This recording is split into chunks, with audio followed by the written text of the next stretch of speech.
নমস্কার বন্ধুরা, সকলকে অনেক অনেক ভালোবাসা জানিয়ে আবারও ফিরে এলাম একটা নতুন রেসিপি নিয়ে।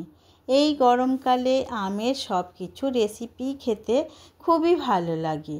কাঁচা আমের সিজন তো প্রায় শেষ, তাই একটা পাকা আমের সুন্দর রেসিপি আপনাদের কাছে শেয়ার করব।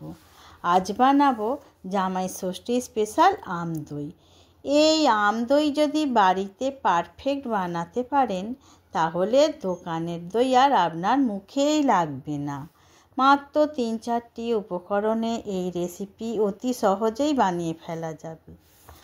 আম দই বানানোর জন্য নিজেদের গাছের পাকা আম নিয়েছি দুটো। আটিটা বাদ দিয়ে শাঁসটা নিয়ে মিক্সিতে ভালো করে গ্রেট করে নেব, যাতে কোনো দানা যেন না থেকে যায়। আর যদি দানা থেকে যায় তাহলে একটু ছাঁকনি দিয়ে ছেঁকে নিতে হবে। আমের পাল্পটা কড়াই একটু গরম করে ঘন করে রেখে দিতে হবে। কড়া ধুয়ে ভালো করে পরিষ্কার করে নেব। ওই কড়াতেই সামান্য জল দিয়ে হাফ লিটার দুধ দিয়ে দেব। জলটা দেওয়ার কারণ কড়ায় তাহলে দুধটা আর বসে যাবে না। দইয়ের জন্য দুধ খুব ঘন করে নিতে হয়, তবেই দই শক্ত বসে ও খেতেও খুব ভালো লাগে।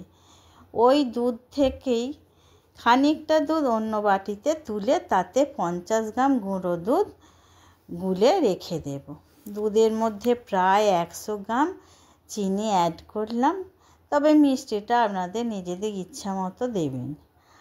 আর গুলে রাখা গুঁড়ো দুধটাও কড়ার মধ্যে দিয়ে অল্প জাল করে গ্যাস অফ করে দিলাম।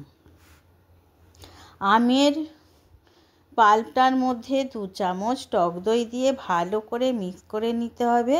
এবার দুধটা ঠান্ডা হয়ে গেলে, তবে একেবারে ঠান্ডা নয়, যেন হাতের আঙুলটা 10 সেকেন্ড ডুবিয়ে রাখতে পারেন। এই অবস্থায় দুধটা আমের পাল্পের সাথে ভালো করে মিক্স করে নিতে হবে, যেন দানা থেকে না যায়। তারপর যে কোনো মাটির পাত্রে ঢেলে নিয়ে একটা বড় পাত্রে বসিয়ে ভালো করে গরম কিছু ঢাকা দিয়ে দিতে হবে। 7 থেকে 8 ঘন্টা রাখার পর ঢাকা খুলে দেখুন দইটা কত সুন্দর বসেছে। চামচে করে কেটে দেখালাম বন্ধুরা। তারপর ফ্রিজে 2-3 ঘন্টা রেখে সকলকে পরিবেশন করে দেখবেন, সকলের খুবই পছন্দ হবে। কারণ দোকানে তো আর আম দই সচরাচর পাওয়া যায় না।